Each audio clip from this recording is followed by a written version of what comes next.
HSC 25 আপনাদের জন্য আজকে যে ভিডিওটা নিয়ে আলোচনা করব সেটা হলো মেডিকেল ভর্তি পরীক্ষায় নতুন কিছু আপডেট তথ্য নিয়ে আলোচনা করব।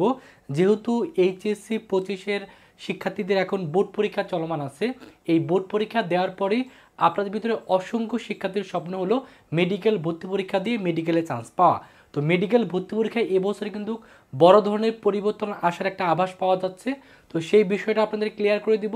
পাশাপাশি এইচএসসি 25-এর মেডিকেল ভর্তি পরীক্ষা কবে নাগাদ হতে পারে সেটা সম্পর্কে আপনাদের ক্লিয়ার একটা ধারণা দিয়ে দিব। তো এটা নিয়ে মেনলি ডেইলি ক্যাম্পাসে কিন্তু একটা নিউজ হয়েছে, সেখানে হেডলাইনটা এরকম দেওয়া ছিল, মেডিকেল ভর্তি নীতিমালায় বড় পরিবর্তন আসছে, পরীক্ষা কবে সেটা নিয়ে কিন্তু একটা রিপোর্ট করছিল। তো এই রিপোর্টটা নিয়ে আমরা আলোচনা করব। তার আগে মেনলি আমরা আগে বিষয়গুলো জেনে আসি যে মেডিকেল ভর্তি পরীক্ষা কারা কারা দিতে পারে, বা মেডিকেল ভর্তি পরীক্ষায় কোথা থেকে কত মার্কের প্রশ্ন আসে, বা এখানে সেকেন্ড টাইম আমাদের কত মার্ক কাটা যেতে পারে, সব কিছু আগে আমরা আলোচনা করব। তো প্রথমে যদি আলোচনা করি এই বাংলাদেশের টোটাল মেডিকেল কলেজ কতগুলো আছে। তো বাংলাদেশে কিন্তু টোটাল মেডিকেল কলেজ আছে হলো 37টি। এই 37টি সরকারি মেডিকেল কলেজে সিট সংখ্যা আছে হলো 5380টি। অর্থাৎ যারা আপনারা এবছরে মেডিকেল ভর্তি পরীক্ষা দেবেন, আপনাদের ভিতর থেকে টোটাল 5380 জন শিক্ষার্থী কিন্তু মেডিকেলে চান্স পাওয়ার মাধ্যমে তাদের স্বপ্নটা কিন্তু পূরণ করতে পারবে। তো মেডিকেল ভর্তি পরীক্ষা দেওয়ার জন্য একটা আবেদন যোগ্যতা আছে। এসএসসি যদি আপনি 2022-এর ব্যাচ হয়ে থাকেন, অথবা এসএসসি যদি আপনি 2023-এর ব্যাচ হয়ে থাকেন, এবং এইচএসসি যদি আপনি 25-এর ব্যাচ অথবা 24-এর ব্যাচ হয়ে থাকেন, তাহলে আপনি কিন্তু মেডিকেল ভর্তি পরীক্ষা দিতে পারবেন।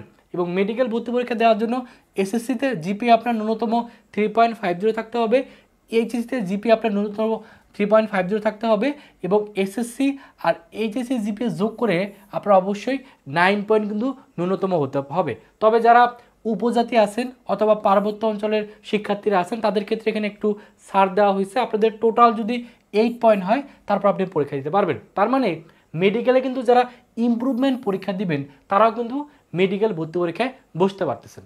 এখন আলোচনা করব মেডিকেলে মেনলি জিপিএ থেকে কত মার্ক নেওয়া হয়। এই জিপিএ থেকে কিন্তু মেডিকেলে নেওয়া হলো 100 মার্ক, যদিও এর আগের বছরগুলোতে কিন্তু এই মেডিকেলে জিপিএ থেকে নেওয়া হইতে হলো 200 মার্ক, বাট সেটাকে কমায় কত করা হয়েছে, সেটাকে কমায় 100 মার্ক করা হয়েছে। এই 100 মার্কের এসএসসি থেকে নেওয়া হলো 50, আর এইচএসসি যেটা জিপিএ আছে সেখান থেকে হলো 50। এই 50 আর 50 এই 100 মার্ক নেওয়া হবে আপনাদের জিপিএ থেকে। এই যে পরিবর্তনটা আসার কথা বা যেটা নিয়ে আমরা গুঞ্জন শুনতেছি, এই পরিবর্তনটা মেনলি এই জিপিএতে আপনাদের হতে পারে। অর্থাৎ জিপিএর মার্কটা বাড়ানো হতে পারে অথবা কমানো হতে পারে, তবে বাড়ানোর সম্ভাবনা খুবই কম, এটা কমাইতে পারে। অর্থাৎ জিপিএ যেহেতু 100 মার্কের নেওয়া হচ্ছে, হয়তো এটা কমাইতে পারে, যদিও এটা এখনও ফিক্সড না। বাট এই যতটুকু আমরা বিভিন্ন পত্রপত্রিকার মাধ্যমে জানতে পারতেছি, আপনাদের এই জিপিএর মার্কটা কমানো হতে পারে। তারপর হলো আপনাদের যে পরীক্ষা হয়, সেটা পরীক্ষা হয় হলো 100 মার্কের এমসিকিউ পরীক্ষা হয়, সময় হলো 1 ঘন্টা। সেক্ষেত্রে পাস মার্ক হলো 40। এই পাস মার্কটা 40টা কেন ইম্পর্টেন্ট? কারণ অনেকের ইচ্ছা কিন্তু বেসরকারি মেডিকেলে পড়াশোনা করা। তো আপনি যদি বেসরকারি মেডিকেলে পড়তে চান, আপনাকে অবশ্যই মেডিকেল ভর্তি পরীক্ষায় বসতে হবে, এবং সেখানে পাস মার্ক আপনাকে অবশ্যই 40 পেতে হবে। আপনি যদি 40 তুলতে না পারেন, আপনি বেসরকারি মেডিকেলে পড়তে পারবেন না। এজন্য অবশ্যই আপনাকে পাস মার্কটা মাথায় রাখতে হবে। আর এখানে নেগেটিভ মার্কিং আছে, একটা ভুল দেখালে আপনার 0.25 করে কেটে নেওয়া হবে। তার মানে টোটাল পরীক্ষাটা হচ্ছে হলো 100 মার্কের এমসিকিউ আর 100 মার্ক হলো জিপিএ। টোটাল এই 200 মার্কের উপর ভিত্তি করে কিন্তু মেধা তালিকাটা পূরণ করা হয়। আর পরিবর্তনটা মিললে এই জায়গায় কিন্তু হওয়ার একটা সম্ভাবনা আছে। তো এখন যদি আলোচনা করি আপনাদের যে পরীক্ষাটা হয় 100 মার্কের এমসিকিউ, সেক্ষেত্রে আপনাদের কোথা থেকে কত মার্কের প্রশ্ন আসে। এখানে বায়োলজি থেকে আসলে 30, কেমিস্ট্রি থেকে আসলে 25, ফিজিক্স থেকে আসলে 20, ইংলিশ থেকে আসলে 15, আর জিকের ক্ষেত্রে বাংলাদেশ এবং আন্তর্জাতিক বিষয়গুলি এখান থেকে 10 মার্কের প্রশ্ন আসে। তো অনেকেরই একটা অনেকেই কিন্তু বিভিন্ন জায়গায় হয়তো বা শুনতে পারছেন যে আপনাদের কিন্তু এই যে 100 মার্কের পরীক্ষা হয় সেখানে লিখিত অ্যাড হওয়ার একটা কথা শোনা যাচ্ছে। তবে আমি যতটুকু বিভিন্ন তথ্যর মাধ্যমে ইনফরমেশন গেদার করতে পারছি, সেটা হলো যে আপনাদের হয়তো লিখিত অ্যাড হওয়ার সম্ভাবনা খুবই কম। 100 মার্কে এমসিকিউ হওয়ার সম্ভাবনা বেশি, যদিও লিখিত যদি অ্যাড হয় সেটা হয়তো বা যারা 26-এর ব্যাচ আছেন তাদের ক্ষেত্রে অ্যাড হতে পারে, বাট আপনাদের ক্ষেত্রে লিখিত অ্যাড হওয়ার সম্ভাবনা কম। আপনাদের এই 100 মার্কে এমসিকিউ হওয়ার সম্ভাবনা বেশি। তারপর যদি কোনো ধরনের পরিবর্তন আসে বা আপডেট তথ্য আসে, অবশ্যই আপনাদের ভিডিওর মাধ্যমে জানাই দিব। আর যারা সেকেন্ড টাইম শিক্ষার্থী আছেন তাদের ক্ষেত্রে 3 মার্ক করে কর্তন করা হবে, এটাও বাড়ানোর একটা সম্ভাবনা আছে, যদিও এটা শিওর না। আমরা যতটুকু বা বিভিন্ন ইয়ের থেকে কালেক্ট করতে পারছি এটা হয়তো বা বাড়াইতে পারে, অর্থাৎ এটা 3 মার্কের জায়গায় 5 মার্ক করতে পারে, তবে এটা ফিক্স না। মানে আপাতত আপনি 3 মার্ক ধরে যারা সেকেন্ড টাইম আছেন তারা 3 মার্কই ভাবতে পারেন, তবে এটা বাড়তে পারে। আর ভর্তি পরীক্ষা আপনাদের কবে হবে? ভর্তি পরীক্ষাটা মেনলি ডিসেম্বর মাসে হওয়ার সম্ভাবনা সবচেয়ে বেশি। বিভিন্ন নিউজের মাধ্যমে আমরা জানতে পারছি এই ভর্তি পরীক্ষাটা আপনাদের ডিসেম্বরে 12 তারিখ অথবা 19শে ডিসেম্বরে, এই 12 বা 19 তারিখে হওয়ার সম্ভাবনা সবচেয়ে বেশি। কারণ আপনাদের পরীক্ষা যেহেতু আগস্টের দিকে শেষ হয়ে যাচ্ছে, সো তারপরে আপনি হয়তো 3 মাস বা 3.5 মাসের মতো সময় পাবেন, তারপরে আপনাদের পরীক্ষা হবে। আপনি ডিসেম্বরকে টার্গেট নিয়ে আপনার কিন্তু অবশ্যই ভালো একটা প্রিপারেশন নিতে হবে। এই বিষয়গুলো নিয়ে কিন্তু মেনলি আলোচনা করা হয়েছে, অর্থাৎ পত্রিকায় যে তথ্যগুলো আসছে সেখানে দেওয়া আছে যে আপনাদের পরীক্ষাটা মেনলি ডিসেম্বরে আয়োজন করার চিন্তা ভাবনা করা হচ্ছে, এই তথ্যটা আমরা জানতে পারছি।